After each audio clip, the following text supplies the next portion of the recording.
ती सय्यद रितेशला आरडी बोलली, त्यामुळे हे त्यांना आवडलं नाही. तर ठीक आहे, दीपाली सय्यद कुठेतरी पर्सनल होण्याचा प्रयत्न करत होती. मी पर्सनली तुम्हाला ओळखते म्हणून शॉर्ट फॉर्म आरडीमध्ये बोलली. तर ठीक आहे, चुकून निघालं असेल. रितेश देशमुखनी यावर रिएक्शन दिलं आणि ॲग्रेशन दाखवला. त्यानंतर ती त्यांना भाऊसुद्धा बोलली. तर रितेश देशमुख असा बोलला, की भाऊ पण बोलू नका, चालेल. मला रितेश बोललेलं पण चालेल.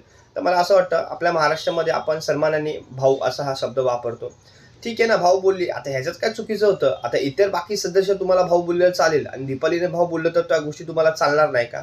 इथेही तुम्ही फुकटचा तुमचा ॲग्रेशन दाखवला. म्हणजे तुम्ही इथे कुठेतरी सलमान खानसारखं वागण्याचा प्रयत्न केला. लोकं असे बोलतात की तुम्ही सलमान खानची सस्ती कॉपी आहात. तर मला असं वाटतं रितेश देशमुख तुम्ही तो तुमच्या स्वतःची पर्सनॅलिटी दाखवा.